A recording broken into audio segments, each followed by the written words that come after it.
Hi all, Nicole here. Just thought I'd reach out to you guys to wrap up the week.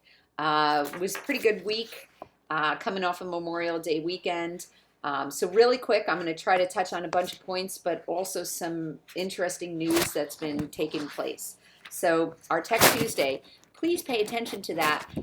AI, Val put out a graphic on how to search yourself incognito to see what AI is saying about you.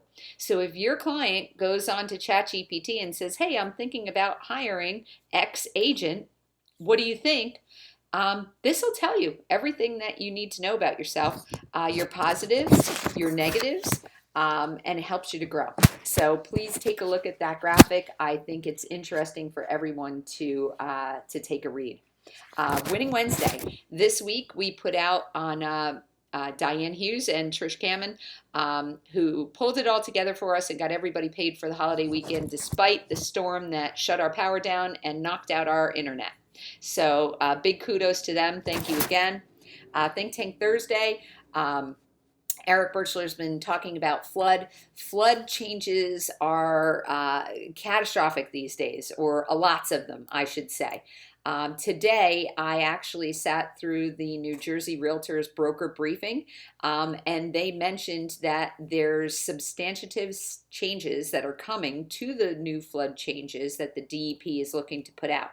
We have nothing concrete yet, but there are changes that are happening. Hopefully they catch up before the towns go ahead and make all of their changes to it. But either way, please stay tuned to everything that we're putting out because Eric's been keeping a really close eye on all of those things, and we will be putting out more information on all of those changes with regards to flood.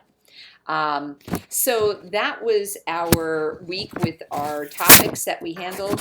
Today, I sat through a webinar that was through RISmedia, and it was with Eric Carlson, our REMAX CEO, and Tamir Polik, the Real CEO.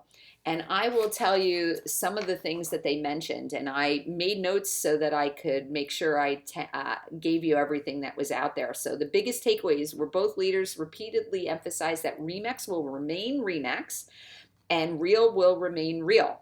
There are two different platforms. Real is a web-based real estate company with no frills and basically just tech-driven. REMAX is present. We're here. We're in the public. We're a trusted brand. We're visible.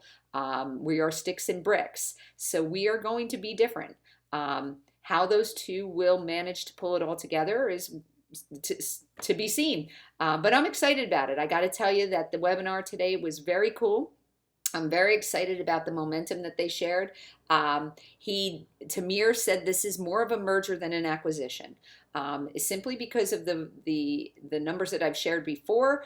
It makes it an acquisition, but he considers it a merger, as do I.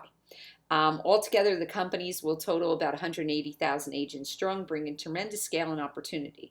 REMAX brings the legacy brand, professionalism, recognition, trust, and deep heritage. Those are really important features that I was excited about, and it was nice to hear them talk about. Real brings technology, innovation, and efficiency. Eric Carlson said it best. It's never a bad thing to bring two great teams and align them together. I thought that that was pretty awesome. There were a lot of good quotes, a lot of good vibe that I got from it. They mentioned about productivity and professionalism that comes from REMAX. They're investing heavily in AI and in innovation.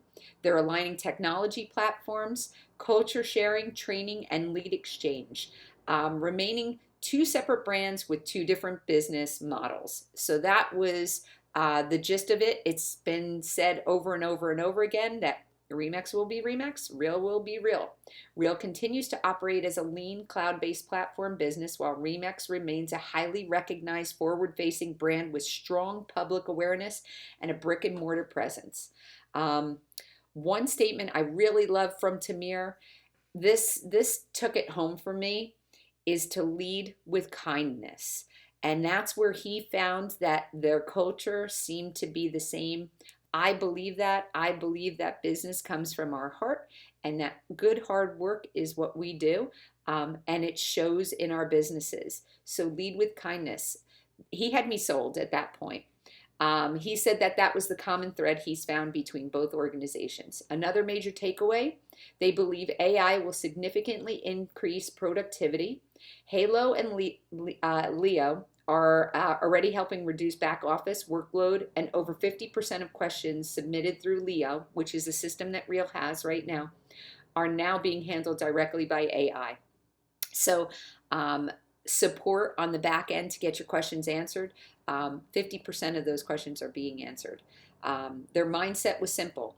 We are a people business that is technology enabled. And I'm going to leave you with that because I thought that that was great. Today's broker briefing, I mentioned already that there's DEP changes that are coming from Flood. Stay tuned for that. But two other important things, the independent contractor agreement. It's been on the table again to make us employees, but we were told today that we have been specifically carved out of that. Okay, so we will remain independent contractors. That's a good thing for us. And most importantly, and I'll leave you with this, please, please, please be using your buyer agency agreements. They are looking to make an example out of somebody who is not. So they're out in full force. They've made it very, very clear that you should be using these. And if you're not, you're in violation and they are going to make an example out of somebody. So lots changing, lots evolving. But the biggest reminder this week, stay educated, stay adapted, and continue leading professionally. All right. Have a good weekend.